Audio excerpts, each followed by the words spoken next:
안녕하세요. 안녕하세요. 네.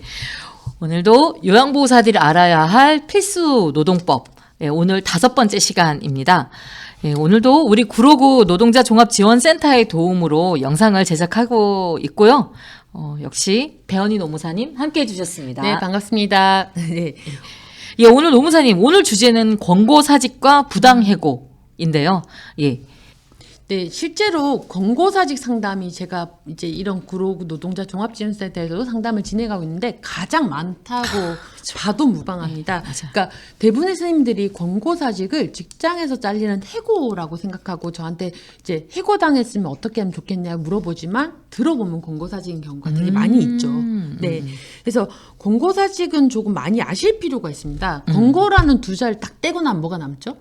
사직. 사직입니다. 결국 사직은 뭐죠? 내가 스스로 사직을 내는 거죠. 그만두는 네. 거죠. 그러니까 권고사직은 권고를 떼고 나면 본질이 등장합니다. 사직입니다. 그러니까 해고될 경우에 우리나라의 법에는 조금 더 제재가 있기 때문에 권고사직을 이용해서 노동자를 내보내는 경우가 많지만 결국 권고사직은 사직이라는 사실을 반드시 아셔야 됩니다. 네.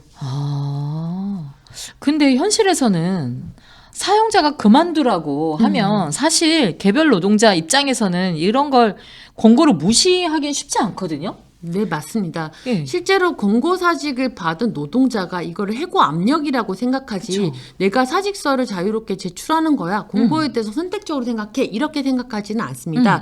근데 이 노동자들이 왜 그러니까 노동자들이 권고사직 해고를 느끼냐, 왜 또는 사용자들이 권고사직을 굳이 하느냐라는 이유를 조금 알 필요가 있습니다. 우리 근로기준법 23조에는 네. 근로기준법 23조에는 노동자들을 해고할 때 굉장히 복잡한 절차들을 규정하고 있거든요. 근데 실제로 대부분의 노동자들은 그런 절차나에 걸릴 이유가 거의 없기 때문에 이 사용자들이 함부로 노동자를 자르기 위해서는 약간의 꼼수가 필요하죠. 그러니 너 나가라고 압력을 행사하는 방식, 바로 권고사직을 이용하는 겁니다. 그러니까 실제로는 이게 당연한 논리지만 권고사직은 내가 사직서를 쓰지 않으면 아무 일도 발생하지 않습니다.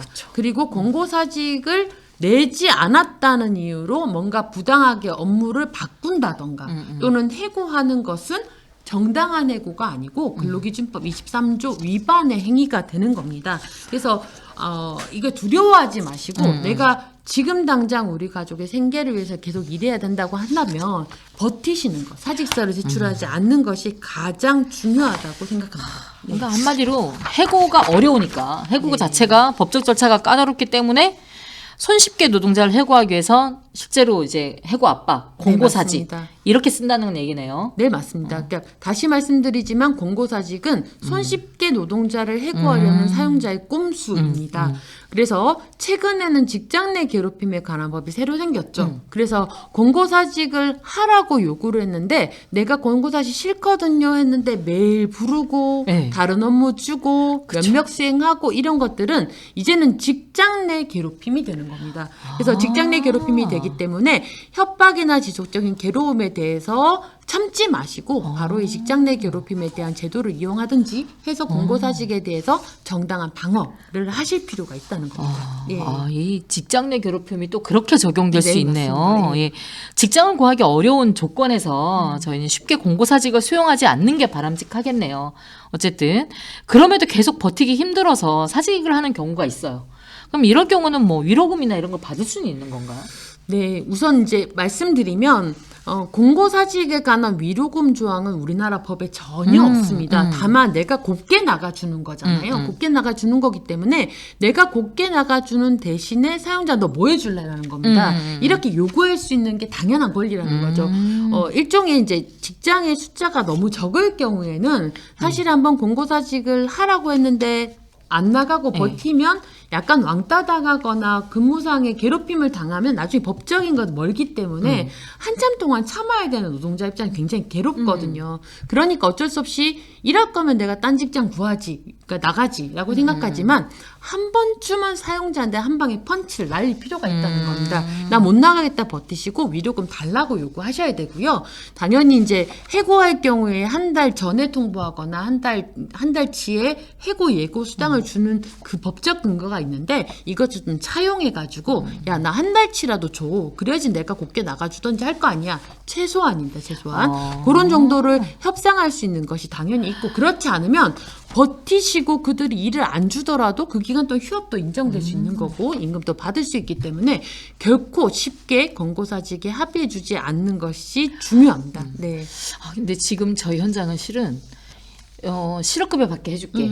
그리고 너 그만두면 실업급여 네, 받게 맞습니다. 해줄게가 실은 요런 상황이거든요. 맞습니다. 비슷한 내용인 것 같은데 그럼 이런 경우도 방금 말씀하신 것처럼 어떤 뭐 문서로 남겨놓는다든가 아니면 녹음을 좀 해놔도 이게 도움이 될까요? 네, 실업급여를 받게 해줄게가 대표적인 권고사직의 사용자들이 쓰는 꼼수입니다. 네. 다시 말씀드리지만 원래 실업급여는 비자발적 이직, 즉 내가 원하는 사직 이외의 모든 수단에 대해서는 받을 수 있는 거거든요. 네. 권고사직은 실업급여, 사직이다 하더라도 네. 회사 사정 때문에 내가 그만두는 거라서 사용자가 해주는 게 아닙니다. 권고사직하면 당연히 받을 수 있는 겁니다. 그러니까 이거 해주니까 사직해주기가 아닌 겁니다. 실업급여는 당연한 내 거고 거기에 플러스 위로금을 받으셔야 된다는 거죠. 그래서 사직서 쓰실 때는 당연히 어떻게 회사의 사정으로 인해서 권고사직합니다를 쓰셔야 되는 거지. 사직서에. 사직서를 쓰실 때 개인 사정으로 그만둡니다라고 쓰라고 했다고 해서 쓰면 네. 나중에 실업급여도 못 받게 되는 경우가 생긴다는 겁니다. 반드시 근로계약서 쓰시고요. 근데 너무 시달림에 개인적 사정으로 쓰게 됐다라고 한다면 앞서도 설명드렸던 어떤 거 휴대폰으로 녹음하시라는 겁니다. 그러면 나중에 실업인정기관에 가서 내가 사실은 권고사직 당하고 얘들이 앞벽에서 이렇게 썼으니까 저 권고사직입니다라고 정정신청이라도 할 수 있는 근거가 확보될 수 있겠죠. 그래서 앞서도 말씀드렸지만 인간 생활에 어떻게 녹음까지 하겠냐 싶겠지만 녹음하는 것, 부당한 사용자에 대응해서는 한번 고쳐줘야지 다시는 그런 일을 안 할 수 있거든요. 그래서 꼭 녹음하시는 습관 그리고 카카오톡 같은 문자나 이런 것들을 캡처해주는 습관이 아주 중요하십니다. 네. 네.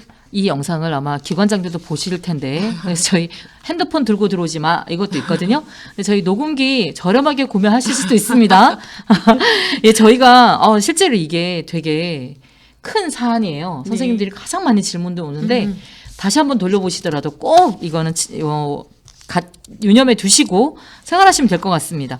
그리고 그러면 권고사직은 거부했는데 진짜 해고되면 또 어떻게 해야 될까요? 네, 앞서 이제 권고사직 대신에 그러니까 해고 대신에 권고사직을 이용하는 이유는 해고에 대한 법적 조항이 까다롭다고 말씀드렸잖아요. 그거를 좀 더 구체적으로 자료 화면을 보면서 말씀을 좀 드리겠습니다.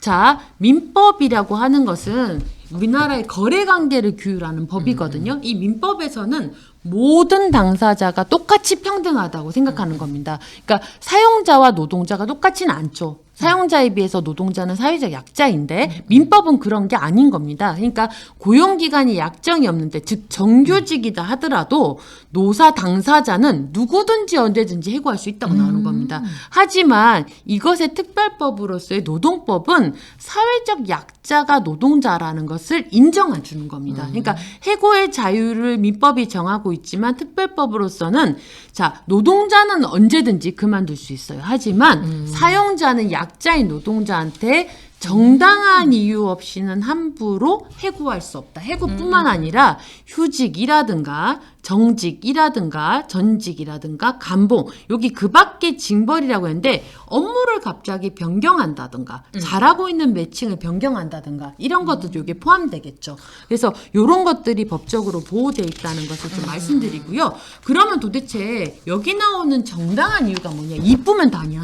키가 크면 다냐? 힘이 세면 다냐? 일 수 있는데 수많은 산업 현장에서 부당해고를 당했던 노동자들이 나 억울하다 해서 법원을 찾아갔을 거지 않습니까? 그 법원에서 이런 경우에는 부당합니다를 수없이 판결하면서 만든 준칙이 있습니다. 첫 번째는 해고될 만한, 잘릴 만한, 부당한 일을 당할 만한 사유가 있어야 되고요. 두 번째, 이런 해고나 이런 과정을 하는 동안에 스스로 정한 절차가 있습니다. 아시다시피 징계위원회를 한다던가 미리 통보를 한다던가 라는 것이 절차이고요. 실제 이제 요즘에 노인학대 기준이 너무 높아지다 보니까 예컨대 살짝 노인에 대해 우리 어르신에 대해서 뭔가 그러니까 트러블이 생겼을 경우에 그게 노인학대로 판정날 수 네네네, 있는 거잖아요. 그쵸. 근데 그거는 사회적 보편적 기준이 인권이 높아져야 되는 것과 이 사람이 해고돼야 되는 건 아니거든요. 그러니까 그 발생된 문제가 있다 하더라도 그분에게 적정한 벌이 감봉도 있고 견책도 있고 정직도 있는데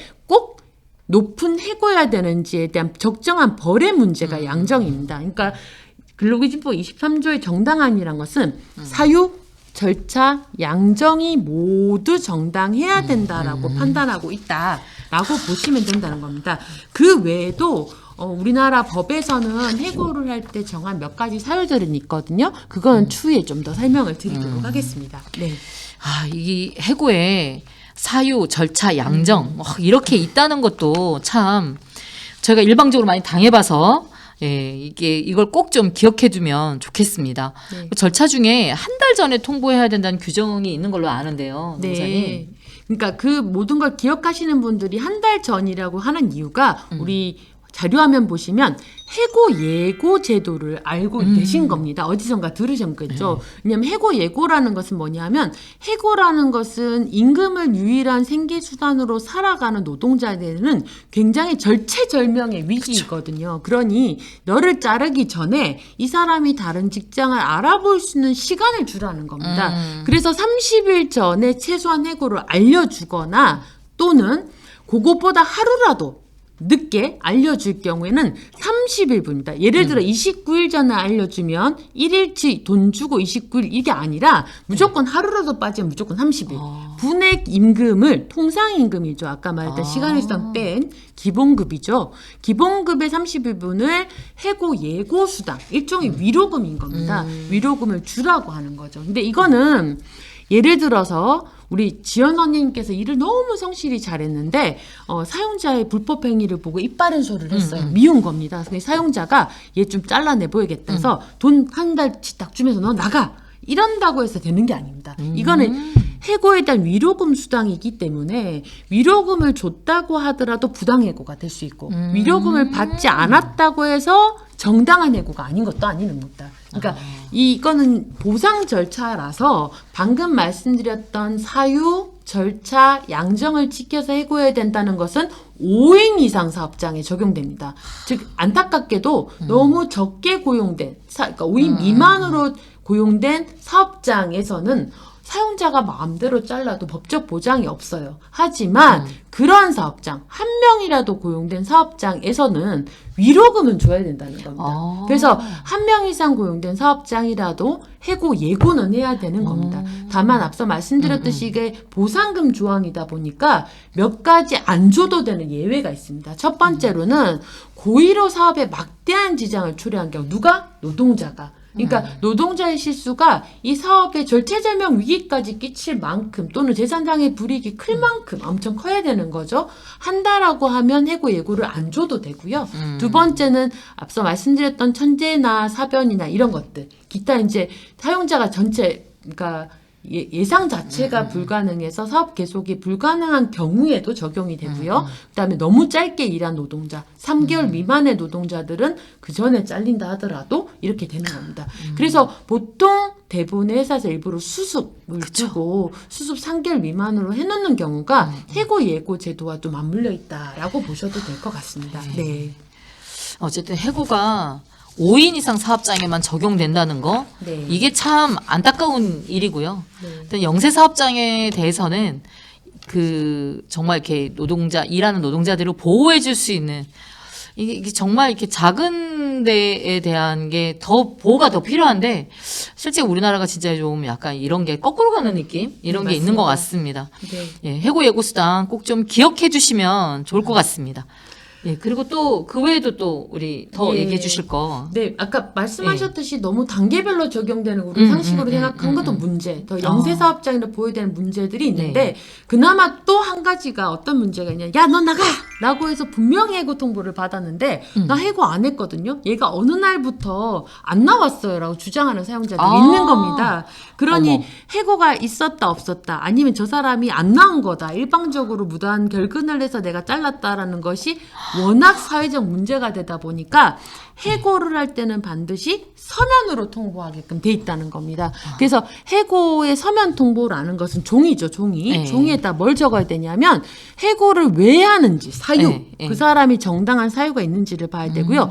정확히 나 언제 자르는지 시기가 있어야 됩니다. 두 번째로는 그것을 서면으로 돼야 되는 거죠. 자, 이거는 왜 중요한 거냐면 해고를 서면으로 통보하지 않으면 예를 들어 제가 10억을 횡령했다 하더라도 잘릴만 하잖아요. 그러더라도 서면 통보를 안 하면 무효입니다.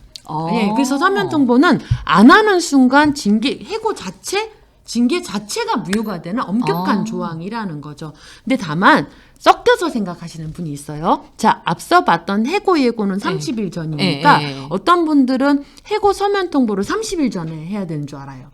예. 그게 아닙니다. 해고 예고는 구두로 해도 됩니다. 말로 해도 되고 문자로 해도 되고 카톡으로 해도 됩니다. 하지만 해고되는 날에 서면 통보를 해도 됩니다. 이해되시죠? 서면 통보에는 시기가 없는 거고요. 네. 해고 예고에는 서면이라는 요식이 없다는 겁니다. 예, 이런 차이는 있습니다. 그것도 또 좀, 그러네요. 저희 몰랐었는데. 요즘에는 손쉽게는 30일 전에 서면을 통보하면 한 큐에 해결되니까 그렇게는 많이 합니다만 그렇진 않습니다. 네. 그러면 꼭 이게 서면이라고 했는데 종이여야 하나요? 네, 그렇진 않습니다. 그러니까 과거에는 종이만 된다는 것이었는데 요즘에는 정보통신 기술도 많이 발달했기 때문에 예를 들어서 메일로 보냈다 하더라도 상대방이 그 메일을 확인했구나를 알 수 있는 수단이라고 하면 가능합니다. 그러니까 예를 들어서 보냈는데 얘가 읽었는지 안 읽었는지 모른다 라고 하는 건 안 되는 겁니다. 하지만 여전히 문자나 메신저는 상대방이 확인할 수 있다 하더라도 서면의 범위에는 포함되지 않습니다. 네. 문자나 뭐 예를 들어 카톡 이런 예, 거는 그렇습니다. 해당되진 않는다. 네네네. 보통 문자로 많이 하거든요. 네, 그렇지는 않죠. 문자 해고 통보는 여전히 불법입니다. 불법이고. 네. 이것도 우리 선생님들 잘 체크하셔야겠네요. 근데 저희 주로 문자로 많이 받으시거든요. 네, 카톡이나. 아닙니다. 네. 문자의 경우 특히나 누가 상대방이 받았는지 그게 어디로 날아갔는지 알 수가 없잖아요. 놓치는 경우도 맞아요. 많기 때문에 아직까지는 아니고요. 정확하게 메일과 같은 거나 요즘 큰 회사들의 경우 사내 전산망을 쓰잖아요. 사내 전산망에서는 누구누구 읽었다는 게 기록까지 떠요. 그런 정도의 기술을 갖춘 경우에만 인정되는 겁니다. 그럼 우리 요양보호사 선생님들은 실제 이메일을 많이 안 쓰거든요. 그러니까 안 된다고 보셔야죠. 주로 서면으로만 어쨌거나 해야 되는 거네요. 예, 맞습니다. 예, 선생님들 문자 카톡 아닙니다. 해고 통보는. 예. 그러면 끝으로 저희가 이제 이 경영의 어려움으로 노동자를 해고하는 경우도 되게 많이 있습니다. 이럴 때 어떤 점을 알고 대처를 하면 좋을까요? 네, 그게 정리해고라는 겁니다. 근데 제가 단언컨대 요양기관 대부분은 정리해고를 하지 않을 겁니다. 네. 대부분은 공고사직으로 퉁칠 겁니다. 퉁칠 경우가 많고요. 큰 요양기관의 이제 악덕 기업주의 몇몇 사례 중에서는 노조가 만들어지니 노조 없앨 수단으로 정리해고를 활용하는 경우는 좀 있더라고요. 어쨌든 간에 화면 보시면 정리해고라는 것은 결국 노동자가 뭘 잘못한 것이 아니죠. 그러니까 사용자가 뭔가를 잘못했고 경영을 잘못한 책임을 노동자한테 지우는 거지 않습니까? 그래서 최초의 근로기준법엔 이 조항이 없었습니다. 그러다가 우리 아시겠지만 IMF 때 이 조항이 날치기로 도입이 됐습니다. 그래서 어쨌든 경영상 사정에 의해 발생된 것은 사용자의 책임이기 때문에 다른 해고와 달리 아예 법에다가 요건 4가지를 딱 박아놨습니다. 긴박한 경영상의 필요성, 도산 가능성이 있죠. 진짜 무너질 것 같다는 경영 자료 제출해야 됩니다. 그리고 두 번째, 경영이 어렵더라도 예를 들어서 무급지원금, 고용노동부의 여러 가지 제도들이 있을 수 있지 않습니까? 그런 것 제도들 다 활용하고 또는 희망퇴직이라서 스스로 나갈 분들은 없는지를 다 체크하고 이래서 해고를 위한 회피 노력을 다 한 다음에도 불구하고 그럼에도 사람을 자르지 않으면 안 될 정도의 경영상 어려움이 있다 하는 경우에 가능하고요. 자, 누구를 자를 것인가 대상자를 선정할 때 사용자 입장에서 월급 더 주고 내 말 잘 듣는 사람을 채용하고 싶은데 그러면 안 된다는 겁니다. 예를 들어 나이가 좀 더 많은 선생님들에 비해서 나이가 젊은 선생님들은 재취업 기회가 높겠죠. 그러면 누구를 보호해 줘야 될까요? 노동자 입장에서 보자면 재취업 기회가 적은 장기 고용의 나이 많은 분들을 보호해줘야 되죠. 네. 그러면 이런 분들이 보호돼야 된다는 겁니다. 회사 입맛에 맞는 사람만 남기고 자기들 입맛에 필요 없는 사람 내보내는 게 그쵸, 아니어서 그쵸. 노동자들의 근속 기간이라든가 이 사람의 네. 연령이라든가 부양 가족 같은 것을 함께 고려해야 되고요. 그런 기준에 대해서 미리 여기 나오지만 노동조합과 사전 통보하고 협의해야 되는 절차들이 마련돼 있죠. 앞서도 말씀드렸지만 요양기관 대부분이 긴박한 경영상 필요성을 주장할 때 경영 자료를 까야 됩니다. 안 깝니다. 이거 왜냐하면 그쵸. 부당이 많을 거기 때문에 네. 그래서 이런 제도를 잘 이용하지 않는 겁니다. 네. 정리해고가 우리나라에서 결코 아주 어려운 제도는 아니지만 사실은 이런 게 없이 이윤을 이때까지 남겼을 가능성이 높기 네. 때문에 뭘 이용한다? 권고 사직을 그렇죠. 이용하는 겁니다. 내가 회사 사정이 어렵다고 권고사직 카드를 꺼낸다라고 하는 경우에 아, 이 사람이 아직 돈이 있구나라고 생각해서 앞서 말씀드렸던 적극적인 위로금 협상을 하셔야 된답니다. 곱게 사직서 써주지 않는 것이 아주 중요합니다. 네, 어쨌든 이 그 네 가지 조건 저희도 이제 정리해고라는 단어가 나오는 사업장이 생기기 시작했어요. 그래서 이 정리해고에 대해서 네 가지 요건도 잘 좀 알고 숙지하고 계시면 좋을 것 같습니다. 예. 그러면 우리 노동자들이 이제 어쨌든 저희가 그 당당하게 우리 자신의 권리를 요구하는 것이 너무나도 중요할 것 같은데요. 오늘은 공고사직과 부당해고에 대해서 알아봤습니다. 저희 다음 시간에 또 어떤 게 준비되어 있을까요? 네, 어쨌든 고용이 중요하니까 이 해고 문제를 다룰 건데 이번에는 우리 대부분의 요양보호사 쌤들의 고용 형태를 할 수 있는 기간제, 이 비정규직 문제와 그와 연동해서 부당해고 시 나는 어떤 법적 권리를, 그러니까 권리 절차를 이용해서 내 권리를 회복할 것인가의 문제에 대해서 조금 더 안내를 드리겠습니다. 이 필수 노동법이 정말 우리가 알아야 될 하나하나 정말 되게 소중한 이 내용인 것 같습니다. 저희 또 다음 시간을 또 기대해 주시고 저희 또 다음에 또 찾아뵙겠습니다. 감사합니다.